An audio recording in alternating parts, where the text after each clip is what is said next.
Prime minister को कौन arrest करेगा? प्राइम मिनिस्टर को बताइए।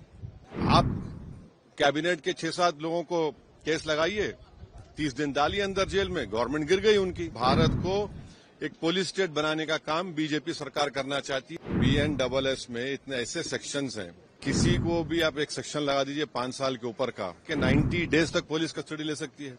1930 का गेस्टापो मूवमेंट हम भारत में देख रहे हैं। देखिए, ये जो 3 बिल आए आज इंट्रोड्यूस होंगे, हमारी पार्टी का मानना यह है कि ये theory of separation of powers का, ड्यू प्रोसेस का और जो जनता को ये इख्तियार है कि वो इलेक्टेड गवर्नमेंट्स को अकाउंटेबल बनाए, ये सब चीज़ें उसके खिलाफ जाता है।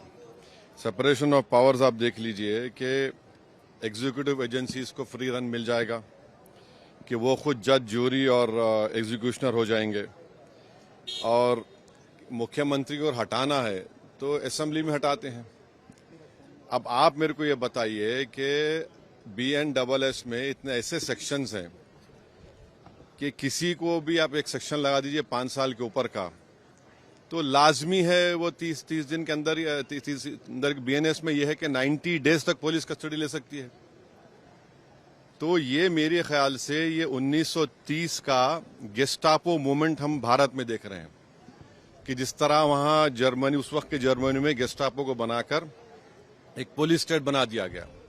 अब चीफ मिनिस्टर अकाउंटेबल नहीं होगा जनता को, बल्कि चीफ मिनिस्टर अकाउंटेबल होगा इन्वेस्टिगेटिंग एजेंसीज को।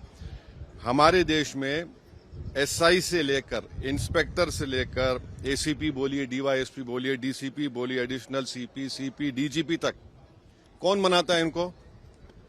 रूलिंग पार्टी बनाती है। IT के ऑफिसर कौन बनाता है? ED के, CBI को रूलिंग पार्टी बनाती है। आप बताइए फिर कहां इंडिपेंडेंस रहेगा इन लोगों का? आप कैबिनेट के 6-7 लोगों को केस लगाइए, 30 दिन डालिए अंदर जेल में, गवर्नमेंट गिर गई उनकी। तो ये असल मकसद वो है, ये अनकॉन्स्टिट्यूशनल। अच्छा, उस बिल में ये भी है कि प्राइम मिनिस्टर को कौन अरेस्ट करेगा? प्राइम मिनिस्टर को बताइए। और प्राइम मिनिस्टर, ये उसमें उस बिल में कह रहे हैं, प्राइम मिनिस्टर के बिल में कह रहे हैं कि प्रेसिडेंट करेगा। अरे भाई, संविधान में हमने लिख दिया कि the president will act on the aid and advice of the council of ministers. ये उसका कॉन्ट्रडिक्शन। दूसरा, गवर्नर को आप इख्तियार दे रहे हैं, गवर्नर आप अपॉइंट करते हैं। तो ऑल इन ऑल ये हमारी डेमोक्रेसी के लिए, ड्यू प्रोसेस के लिए, बल्कि भारत को एक पुलिस स्टेट बनाने का काम बीजेपी सरकार करना चाहती है इन तीनों बिलों के जरिए, जिसकी हम पुरजोर इसकी मुखालिफत करेंगे।